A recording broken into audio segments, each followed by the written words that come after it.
তুমি কি জানো মেয়েদের এমন কিছু দুর্বলতা আছে যেগুলো তারা জীবনের শেষ পর্যন্ত লুকিয়ে রাখে? আজ আমি তোমাকে এমন 5টা সিক্রেট বলবো যেগুলো জানলে তুমি মেয়ে মানুষকে একদম অন্যভাবে বুঝতে পারবে। কিন্তু একটা কথা মনে রাখবে, এই ভিডিওর 4 এবং 5 নাম্বারটা সবচেয়ে ডেঞ্জারাস। এটা জানার পর তুমি আর আগের মতো থাকবে না।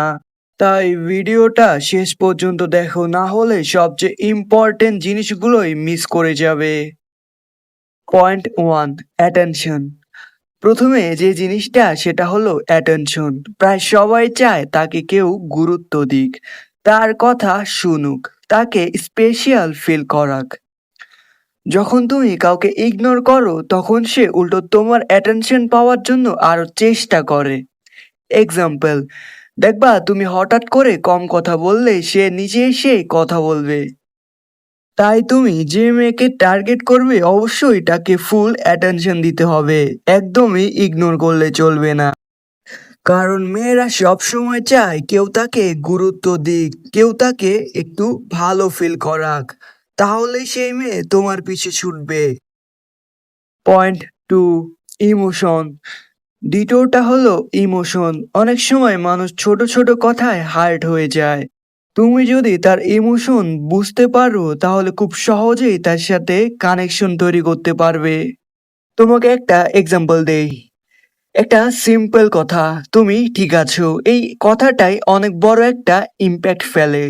তোমাকে আরেকটা এক্সাম্পল দেই, ধরো সে একটা জায়গা থেকে কষ্ট পেয়েছে, তুমি তার কাছে গিয়ে তাকে একটু শান্তভাবে বুঝালে, তার পাশে থাকলে, তাকে একটু ভালোভাবে বুঝালে, তাকে একটু সময় দিলে, দেখবে সে আস্তে আস্তে তোমার প্রতি দুর্বল হয়ে পড়বে।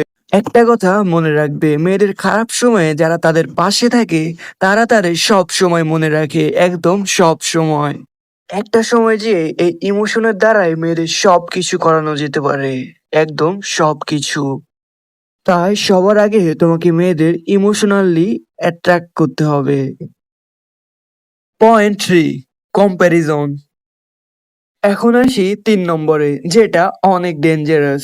কাউকে অন্য কারোর সাথে কম্পেয়ার করলে সে ভিতরে ভিতরে অনেক বেশি রিয়েক্ট করে। এই জিনিসটা রিলেশনশিপ ডিস্ট্রয় করতেও পারে, আবার স্মার্ট ভাবে ইউজ করলে অ্যাট্রাকশনও বাড়াতেও পারে।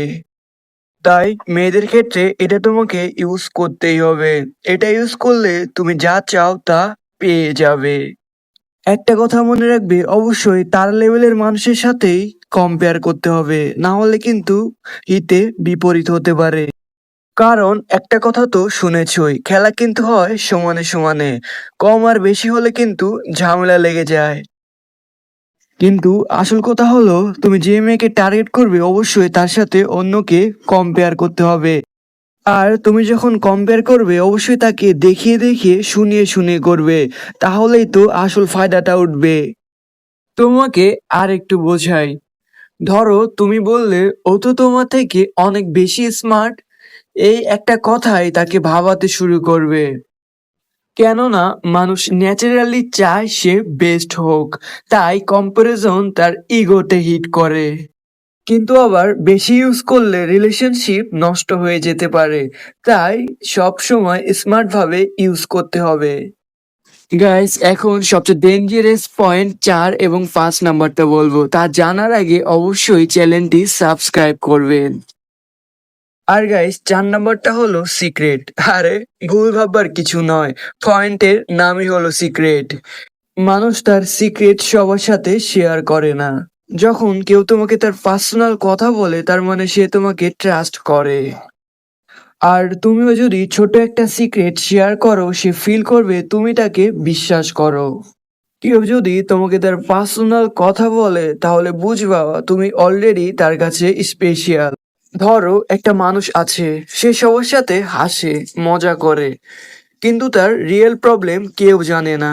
একদিন হঠাৎ সে তোমার কাছে তার প্রবলেম খুলে বলল, এটা নর্মাল না, এটা মানে সে তোমাকে ট্রাস্ট করে।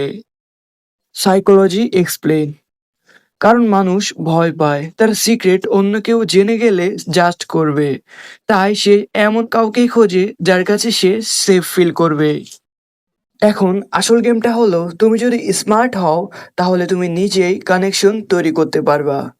কিভাবে? তুমি আগে ছোট একটা পার্সোনাল কথা শেয়ার করো।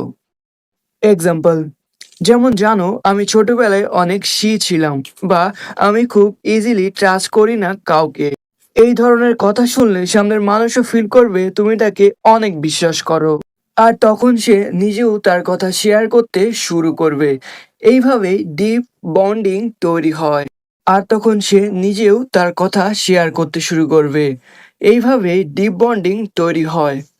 অনেক রিলেশনশিপ শুরুই হয় এইভাবে, একজন আরেকজনের সিক্রেট জানে, আর সেই সিক্রেটই তাদের কাছে নিয়ে আসে। কিন্তু একটা জিনিস মনে রাখবা, কেউ যদি তোমাকে তার সিক্রেট বলে, কখনো সেটা অন্য কারোর সাথে শেয়ার করবা না। কারণ ট্রাস্ট একবার ভেঙে গেলে আর কখনো আগের মতোই হয় না। সিক্রেট মানে শুধু কথা না, এটা হলো বিশ্বাস, আর বিশ্বাস থাকলে রিলেশনশিপ অটোমেটিকলি স্ট্রং হয়ে যায়। আর এখন যেটা বলবো এটা সবচেয়ে ইম্পর্টেন্ট, যেটা ছাড়া কিছুই কমপ্লিট না। Point 5, respect plus value. সবশেষে সবচেয়ে ইম্পর্টেন্ট জিনিস, যেটা থাকলে বাকি সব অটোমেটিকলি কাজ করবে, সেটা হলো রেসপেক্ট। তুমি কারোর সাথে যতই কথা বলো, যতই টাইম দাও, যদি রেসপেক্ট না থাকে তাহলে সেই রিলেশনশিপই টিকবে না। কারণ অ্যাটেনশন সবাই দিতে পারে, কিন্তু রেসপেক্ট সবাই দিতে পারে না। ধরো তুমি কারোর জন্য অনেক কিছু করো, সময় দাও, কেয়ার করো, কিন্তু সে তোমাকে কোনো গুরুত্বই দেয় না। কেন? কারণ সে তোমাকে রেসপেক্ট করে না। সাইকোলজি এক্সপ্লেন, মানুষ ন্যাচারালি তাকে বেশি গুরুত্ব দেয় যে নিজের ভ্যালু বোঝে। তুমি যদি নিজেকে চিপ করে দাও, সব সময় অ্যাভেলেবেল থাকো, সবকিছু টলারেট করো, তাহলে মানুষ তোমাকে ফর গ্র্যান্টেড নেবে। তাই প্রথমে নিজেকে রেসপেক্ট করতে শিখো। তুমি যদি নিজের ভ্যালু না বোঝো, কেউ তোমাকে ভ্যালু দিবে না। এক্সাম্পল, যেমন কেউ যদি তোমার সাথে খারাপ বিহেভ করে, তুমি চুপ না থেকে ক্লিয়ার করে বলো, এইভাবে কথা বলা ঠিক না। এই ছোট ছোট জিনিসেই রেসপেক্ট তৈরি হয়। একটা কথা মনে রাখবে, রেসপেক্ট কখনো চেয়ে পাওয়া যায় না, এটা আর্ন করতে হয়। অনেক মানুষ আছে যারা লুকস বা মানি দিয়ে অ্যাটেনশন পায়, কিন্তু রেসপেক্ট পায় না। আর কিছু মানুষ আছে যাদের প্রেজেন্সেই রেসপেক্ট ফিল হয়। তুমি যদি কাউকে রেসপেক্ট দাও, তার কথা শুনো, তার ফিলিংস বুঝো, তাহলে সে অটোমেটিকলি তোমার দিকে অ্যাট্রাক্ট হবে। কিন্তু রেসপেক্ট মানে এটা না তুমি সবকিছু সহ্য করবা। রেসপেক্ট মানে হলো নিজের লিমিট মেনটেন করা। Remember this, respect is everything. যেখানে রেসপেক্ট নাই, সেখানে কিছুই নাই। তাই আজকের এই 5টা জিনিস যদি তুমি বুঝে যাও, তাহলে তুমি মেয়েদের আগের থেকে অনেক ভালোভাবে বুঝতে পারবে। তো আজ এই পর্যন্তই। ভিডিওটা যদি তোমার কাজে লাগে তাহলে একটা লাইক দাও, আর এমন আরো পাওয়ারফুল ভিডিও পেতে সাবস্ক্রাইব করো, আর কমেন্ট করে বলো তোমার কাছে কোন পয়েন্টটা বেশি স্ট্রং মনে হয়েছে।